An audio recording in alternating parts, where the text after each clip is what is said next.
আজি আমি মানকাছৰ সমষ্টিৰ পৰা ধুবুৰীলৈ গৈছিলোঁ। কংগ্ৰেছ প্ৰাৰ্থী ৰকিবুল হুছেইন ডাঙৰীয়াৰ মনোনয়ন দাখিল আজি আছিল। তাত আমি অংশগ্ৰহণ কৰিবলৈ গৈছিলোঁ। আমি এতিয়া আকৌ মানকাছৰলৈ উভতি গৈ আছোঁ নমিনেশ্যন দাখিল কৰাৰ পিছত। আমাৰ লগত আছে দক্ষিণ মানকাছৰ জমিয়তৰ জিলা সভাপতি। তেখেতৰ পৰা আমি কিছু কথা জানিব চেষ্টা কৰিম।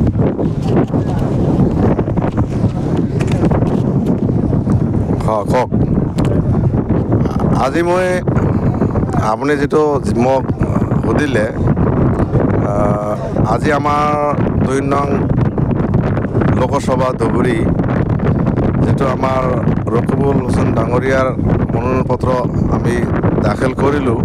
দাখিল কৰাৰ পিছত আমি যেনেকুৱা গেডাৰিং দেখিলোঁ আৰু লগতে আমি 11টা সমষ্টিয়ে আমাৰ যোগাযোগ চলি আছে আমাৰ জমিয়তৰ ফালৰ পৰা। আজি যিটো আমি সমাগম পালোঁ আৰু 11টা সমষ্টিৰ পৰা যেনেকুৱা কথা আহি আছে, আলহামদুলিল্লাহ ৰকিবুল হুছেইন চাহাবে আমাৰ 3 লাখতকৈ অধিক বেছি ভোটত জিকিব বুলি আমি আশা কৰিছোঁ। এটা নিশ্চিত একান্তভাৱে আমাৰ আশা কৰা যায় ইনশাআল্লাহ।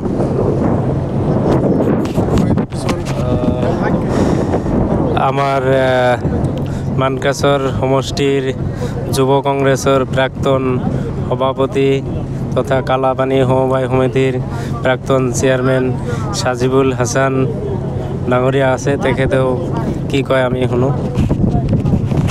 আজি আমি ধুবুৰীত গৈছিলোঁ। ৰাতিপুৱাৰ ভাগত একবাৰ আপোনাক লগ পাইছিলোঁ। ৰাতিপুৱাৰ ভাগত যদিও মনটো বেছি ভাল নাছিল, আমাৰ মানকাছৰ মানুহ বহুত ওলাই আহিছিল, কিন্তু ধুবুৰীত যোৱাৰ পিছত আজি ইমান ধুনীয়া এটা পৰিৱেশৰ সৃষ্টি হৈছে, মানে ইমান আনন্দ লাগি আছে যে আজি মানে আমি 4 তাৰিখ কেতিয়া আহিব, 7 তাৰিখ কেতিয়া আহিব আমি ভোট দিম, আৰু 4 তাৰিখ কেতিয়া আহিব কাউণ্টিং হ'ব আৰু ৰকিবুল হুছেইন ধুবুৰীৰ MP হ'ব। এনেকুৱা লাগে যে মানে ধুবুৰীৰ আকাশে বতাহে আজি এটাই কথা, ৰকিবুল হুছেইন আমাৰ নেতা।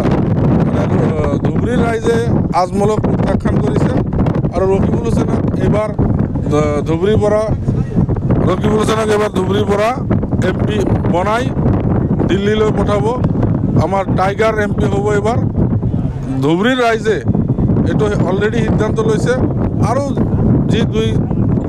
যি এটা অংশ আছে আমাৰ AIUDF বা অগবদল কৰি আছে, আমি সিহঁতক বিনম্ৰতাৰে অনুৰোধ কৰিছোঁ যে এইবাৰ ভুল নকৰিব।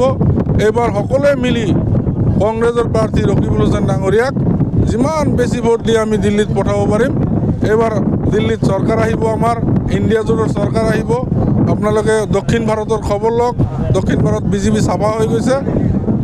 আমি চবেই একত্ৰিত হৈ ধুবুৰীৰ পৰা এইবাৰ ৰকিবুলক বিজয় কৰি দিল্লীলৈ পঠিয়াই দিম বুলি প্ৰতিজ্ঞাবদ্ধ হৈছোঁ, আৰু চবকে আমি বিনম্ৰতাৰে অনুৰোধ কৰিছোঁ।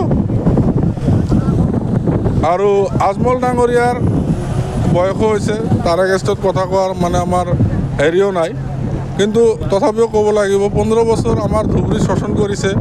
15 বছৰত ধুবুৰীত আমি চাইছোঁ আমাৰ মানকাছাৰত 1, 2, 3টা মানে কিবা আমাৰ ধৰ্মীয় প্ৰতিষ্ঠানত কাম কৰিছে, কিন্তু কামবিলাক সুচাৰুৰূপে হোৱা নাই।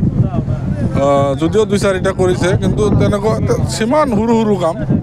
গতিকে ধুবুৰী বা আমাৰ চাউথ চালমাৰা, গোৱালপাৰা, বৰপেটাৰ ৰাইজে এইবাৰ সিদ্ধান্ত লৈছে যে আজমল হটাও, ধুবুৰী বাঁচাও, আৰু ৰকিবুল হুছেইনক এইবাৰ মানে ধুবুৰীৰ পৰা MP বনাই পঠাই দিব।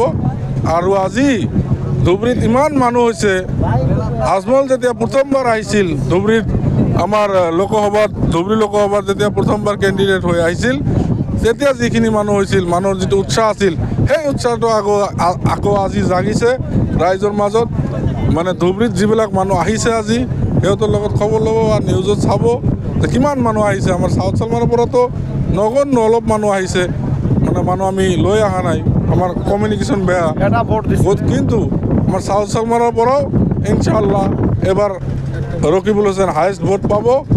আৰু মানে 11টা সমষ্টিত আপোনালোকে খবৰ ল'ব, আমিও খবৰ লৈ আছোঁ। এইবাৰ ৰকিবুল হুছেইন ইনশাল্লাহ জিকিব জিকিব জিকিব